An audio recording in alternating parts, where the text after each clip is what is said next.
आपका स्वागत है आपके अपने YouTube चैनल महाअध्ययन में। वीडियो को लाइक ज़रूर करें और चैनल को अगर अभी तक सब्सक्राइब नहीं किया है तो जल्दी से सब्सक्राइब करें। आगे बढ़ते हैं आज की वर्कशीट की तरफ, जो है हमारी 8वीं कक्षा की हिंदी की वर्कशीट और हमारे पाठ का नाम है बस की यात्रा। आज हमारी वर्कशीट का नंबर है 5 और आज हमारी तारीख है 8 अक्टूबर। तो चलो बढ़ते हैं पाठ की ओर। देखें तो सही आज क्या मज़ेदार बातें हमारे पाठ के अंदर हैं। सबसे पहले पाठ को शुरू करें उससे पहले यहाँ पर हमें कुछ बताया गया है, और क्या बताया गया है एक बार पढ़ लेते हैं और उसके बाद आपस में हम चर्चा कर लेते हैं। बच्चों, आज इस कार्यपत्रक में हम अपने पाठ्य पुस्तक बसंत के तीसरे पाठ का नाम देखिए दिया हुआ है बस की यात्रा। पाठ का नाम क्या है? बस की यात्रा का प्रथम भाग पढ़ने जा रहे हैं। यह हरिशंकर परसाई जी की व्यंग्य रचना है। तो बच्चों, हम ये बात पहले भी कर चुके हैं कि हमें हमेशा इस बात का ध्यान रखना होता है कि पाठ का नाम क्या है और उसे लिखा किसने है। तो यहाँ पर बात की हमने बस की यात्रा हमारे पाठ का नाम है और इसको लिखा है हरिशंकर परसाई जी ने। और एक और ख़ास बात जो हमें यहाँ पर बताई गई है वो बताई गई है विधा। विधा का मतलब होता है किस प्रकार की हमारी रचना है। जैसे हमने पढ़ा कि कोई रचना कविता है तो वो कविता हो गई, कोई कहानी है तो उस विधा मतलब वो जो रचना लिखी गई है वो किस प्रकार की है, कहानी विधा है उसकी। जैसे तो ये सब विधाएं होती हैं। जैसे निबंध एक विधा होती है, निबंध विधा में कई बार हमारी रचना होती है। पाठ में जो कुछ भी लिखा गया है उसे हम रचना ही कह सकते हैं और रचना ही कहते हैं। तो आपको ये याद रखना है। और बहुत सारी विधाएं आपको पढ़ने के लिए मिलेंगी। कुछ के नाम मैंने अभी आपको बताए और बाकी कुछ के नाम जैसे जैसे आते जाएंगे हम वैसे वैसे पढ़ते चलेंगे। तो फिलहाल हम बात कर रहे हैं हरिशंकर परसाई जी की बस की यात्रा व्यंग्य विधा के बारे में। ये एक ऐसी विधा है जिसको व्यंग्य विधा बोलते हैं। व्यंग्य क्या होता है? किसी के ऊपर हम व्यंग्य कसते हैं, या ये कहें कि किसी भी बात को हम घुमा फिरा कर कहते हैं। जब हम कोई बात सीधी सीधी ना कहें, घुमा फिरा कर कहें तो उसे व्यंग्य कहते हैं। देखिए यहाँ पर क्या लिखा है, यहाँ पर लिखा है यह एक ऐसी विधा है जिसमें हम बातों को सीधे सीधे नहीं कहते बल्कि उसे इस प्रकार घुमा फिरा कर कहते हैं कि सामने वाले को बुरा भी ना लगे और वह हमारी बात भी समझ जाए। इस पाठ में भी लेखक व्यंग्य का प्रयोग करते हुए भारत की सार्वजनिक परिवहन व्यवस्था पर गहरी चोट करते हैं। तो सार्वजनिक परिवहन व्यवस्था क्या होती है, हमें पहले तो ये पता होना चाहिए। आपको पता होगा ऐसी परिवहन सेवाएं जिन्हें सार्वजनिक रूप से मतलब सभी लोग इस्तेमाल करते हैं, जैसे बस हो गई। अब और भी बहुत सारे ऐसी चीज़ों में बैठे होंगे जैसे रेल। तो वो चीज़ें जिन पर सरकार का नियंत्रण होने के साथ साथ पूरी तरीके से सरकार के अंतर्गत आती है। मैं आपको यहाँ पे सार्वजनिक और उसके अलावा जो दूसरा प्रकार होता है उसके बारे में बता देती हूँ ताकि आपको ये स्पष्ट हो जाए कि किस तरह की बात यहाँ पर की जा रही है। जैसे आप कभी कभी ग्रामीण सेवा में बैठे होंगे, कभी कभी आप रिक्शे में बैठे होंगे, ऑटो में बैठे होंगे और कुछ कुछ ऐसे वाहन आपने प्रयोग किए होंगे। तो इसमें से जब हम बात करते हैं बस की, तो दिल्ली में दो तरह की बस चलती हैं, एक ऑरेंज कलर की और एक ग्रीन कलर की। आपको याद ही होगा। वैसे बस रेड कलर की भी चलती है। तो आपको याद है जो रेड कलर की बस है और जो ग्रीन कलर की बस है वो पूरी तरीके से गवर्नमेंट के अंडर में आती हैं। तो जो सेवाएं गवर्नमेंट के अंडर में आती हैं यानी कि सरकार के अंडर में आती हैं, अंतर्गत आती हैं, तो सरकार के अंतर्गत आने वाली सेवा को हम सार्वजनिक बोलते हैं।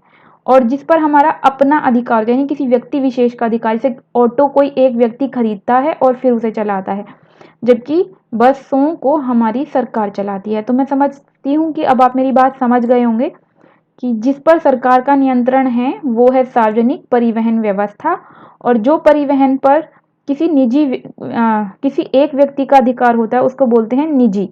तो यहाँ पर हम निजी की बात नहीं कर रहे, यहाँ पर हम बात कर रहे हैं सार्वजनिक की, यानी कि यहाँ पर जो कुछ भी कहा गया है घुमा फिरा कर वो सरकार पर व्यंग्य कसा गया है। सार्वजनिक परिवहन व्यवस्था के साथ साथ ये अप्रत्यक्ष रूप से सरकार पर भी एक व्यंग्य है कि उन्हें सार्वजनिक परिवहन व्यवस्था पर ध्यान देना चाहिए। घुमा फिरा कर हरिशंकर परसाई ने ऐसी बातें कही हैं कि इस पर सबका ध्यान जाए। तो आइए देखते हैं क्या खास बातें बताई हैं। ये तो हो गई हरिशंकर परसाई जी की परिवहन व्यवस्था पर व्यंग्य के बारे में बातचीत। आगे बढ़ते हैं। आगे बढ़ने से पहले मुझे एक और बात आपको बतानी है कि हरिशंकर परसाई जी का नाम यहाँ पर आया है। मैं आपको बता दूं कि हरिशंकर परसाई जी एक ऐसे लेखक हैं जिन्हें व्यंग्य रचनाओं के लिए ही जाना जाता है। आपको अगर मौका मिले तो इनकी और रचनाएं पढ़ना, और इनकी रचनाएं बेहतरीन रचनाएं होती हैं कि आप उसे पढ़ेंगे तो आपको पढ़ने में बहुत मज़ा आएगा और साथ साथ आपको वो आसानी से समझ भी आ जाएगी। चलिए बढ़ते हैं आगे। प्रसिद्ध लेखक, व्यंग्य लेखक हरिशंकर परसाई जी की रचना बस की यात्रा के बारे में। तो यहाँ से हो रही है अब कहानी शुरू। हम 5 मित्रों ने तय किया कि शाम 4 बजे की बस से चलें। पन्ना से इसी कंपनी की बस सतना के लिए घंटे भर बाद मिलती है, जो जबलपुर की ट्रेन मिला देती है। सुबह घर पहुंच जाएंगे। हम में से 2 को सुबह काम पर हाजिर होना था, इसलिए वापसी का यही रास्ता अपनाना जरूरी था। लोगों ने सलाह दी कि समझदार आदमी इस शाम वाली बस से सफर नहीं करते।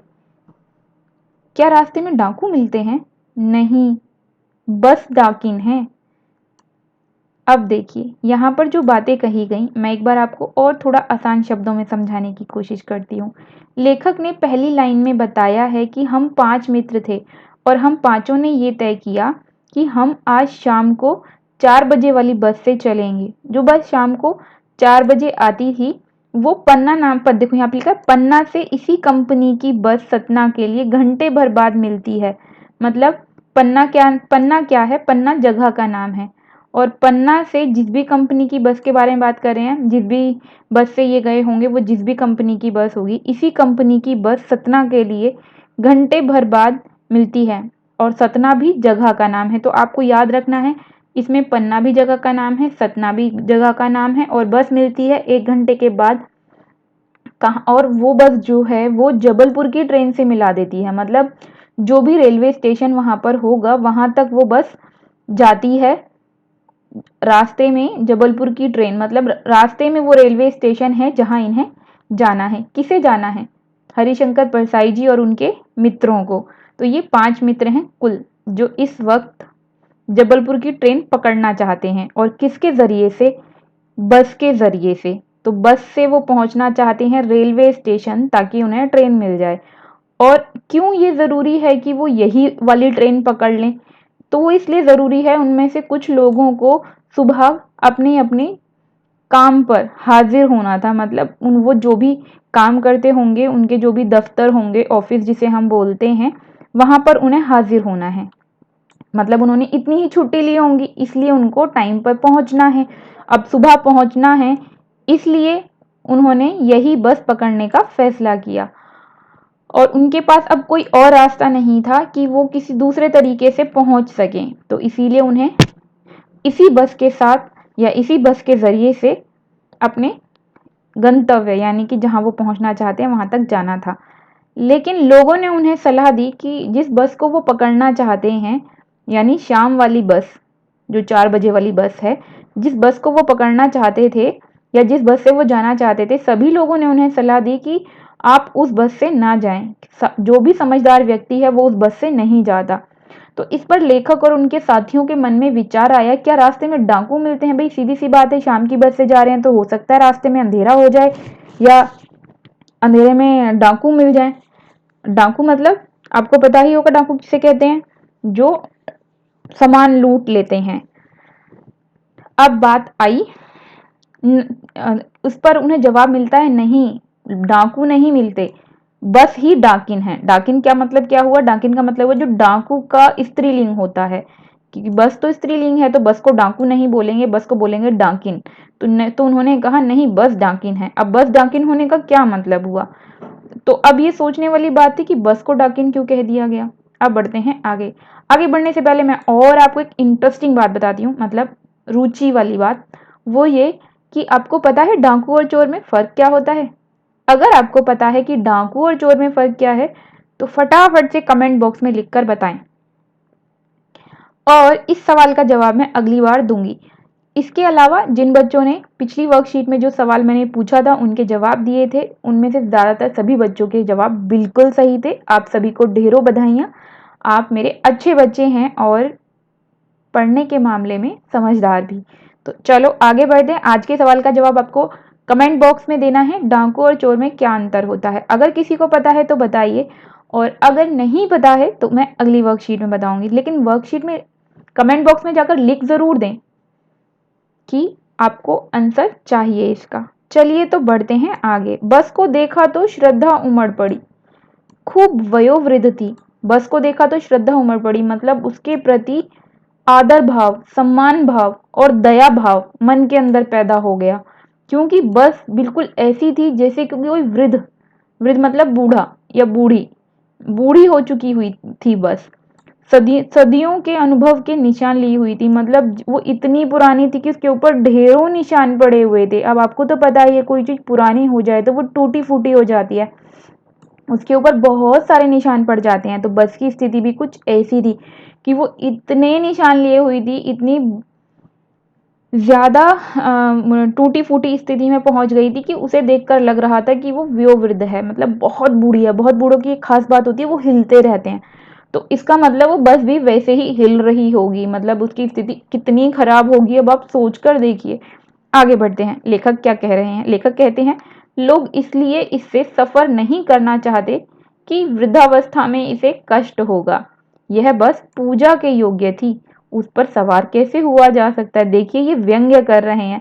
घुमा फिरा कर तो यहाँ पर हरिशंकर परसाई जी ये कहना चाहते हैं कि बस इतनी ज्यादा खराब स्थिति में है कि लोग डर के मारे उस पर नहीं चढ़ते होंगे। लेकिन उन्होंने ये नहीं कहा, उन्होंने कहा कि बस में लोग इसलिए नहीं चढ़ते कि उसे कष्ट ना हो, बस पूजा के योग्य थी। पूजा के योग्य मतलब जिस चीज की हम पूजा करते हैं उस पर पैर नहीं रखते। तो मतलब बस की स्थिति इतनी खराब थी कि उस पर पैर रखना भी लोगों को खतरनाक लगता होगा। तो जिस चीज पर आपको पैर रखने में खतरा लगे उस पर आप सवार कैसे होंगे? तो देखा, हरिशंकर प्रसाई जी कहना कुछ और चाहते हैं पर कह कुछ और रहे हैं, और हमें समझना है कि क्या कहा गया है। तो चलो फटाफट से आगे बढ़ जाते हैं आज के प्रश्न उत्तरों की ओर। जरा देखें तो सही मेरे बच्चों ने क्या सीखा। तो मेरे प्यारे विद्यार्थियों, हमारा पहला प्रश्न है, लेखक ने बस से यात्रा करने का निर्णय क्यों लिया? तो लेखक ने बस से यात्रा करने का निर्णय इसलिए लिया था क्योंकि लेखक के पास और कोई रास्ता ही नहीं था। केवल बस से जाना ही एकमात्र ऐसा रास्ता था जिससे कि वो समय पर अपने घर पहुंच सके। तो अब बढ़ते हैं हम दूसरे प्रश्न की ओर। हमसे पूछा है लोगों ने यात्रा के संबंध में लेखक को क्या सलाह दी? तो ये भी हमने अभी ही तुरंत तुरंत पढ़ा था और आपको याद भी होगा कि हमने क्या पढ़ा। लेखक ने लोगों ने लेखक को यात्रा के संदर्भ में ये कहा कि जो भी समझदार व्यक्ति हैं वो कभी भी इस शाम वाली बस से सफर नहीं करते। और क्यों नहीं करते? क्योंकि बस बहुत ही ज्यादा पुरानी थी, उसके ऊपर बहुत सारे निशान तो थे ही, अपनी पुरानी होने की वजह से वो लगातार हिलती रहती थी या उस पर सवार होने में लोगों को डर लगता था। तो इसका उत्तर है ये कि बस जो है वो लाभ के स्थान पर नुकसान पहुंचाने वाली थी। मतलब आप समझ ही गए होंगे, जिस बस की स्थिति इतनी खराब हो वो कहीं भी रास्ते में खराब हो सकती है। तो अगर बस रास्ते में खराब हो गई तो आप गंतव्य पर पहुंचेंगे कैसे? वहीं रह जाएंगे जहां रास्ते में बस की स्थिति खराब हो गई है। तो चलो आगे बढ़ते हैं। बस को देखकर लेखक ने जो व्यंग्य बातें कही हैं अपने शब्दों में लिखो। मतलब अभी हमने पढ़ा ना, उन्होंने कितनी सारे व्यंग्य किए बस के ऊपर। बस को वृद्ध बताया और इसके अलावा उसे श्रद्धा के योग्य बताया, पूजा के योग्य बताया, तो ये सारी बातें उन्होंने लेखक ने किसके बारे में कही थी? बस के बारे में कही थी और व्यंग्य करके कही थी, यानी व्यंग्य के तरीके से ये सभी बातें कही। तो व्यंग्य किया, अगर बहुत आसान शब्दों में कहें तो। अब जो व्यंग्य उन्होंने बस पर किए हैं वो हमें अपने शब्दों में बताने हैं, तो चलो फटाफट से हम वो सारी बातें बता देते हैं। तो लेखक ने बताया कि बस इतनी पुरानी हो चुकी है, उसके ऊपर टूट फूट के ढेरों निशान हैं और उसे देखकर किसी भी व्यक्ति के मन में दया का भाव आ जाए। आप चाहें तो इस आंसर को थोड़ा और बड़ा करके लिख सकते हैं कि बस इतनी पुरानी हो चुकी थी कि वह लगातार हिलती रहती थी और उसके ऊपर लोगों को चढ़ने में भी डर लगता था। तो अब बढ़ते हैं हम चौथे प्रश्न की ओर, और ये है थोड़ा सा आपके लिए मेहनत भरा काम, क्योंकि ये करना है आपको खुद। यहाँ पर कहा है आपको एक गतिविधि दी गई है। गतिविधि तो आपको पता ही है, जो खुद करनी होती है। अपनी कल्पना से घर में पड़ी किसी भी पुरानी चीज को देखते हुए मजाकी लहजे में उससे होने वाली बातचीत को लिखिए। तो यहाँ पर आपको करना क्या है, जैसे मजाक के लहजे में हरिशंकर परसाई जी ने बस के बारे में इतनी सारी बातें बता दी, ऐसी ही कोई पुरानी चीज आपको अपने घर में देखनी है और उसके बारे में ऐसे ही मजाकी लहजे में बात लिखनी है। अगर आपकी स्टोरी बहुत अच्छी है तो आप कमेंट बॉक्स में ज़रूर उसे लिखिएगा।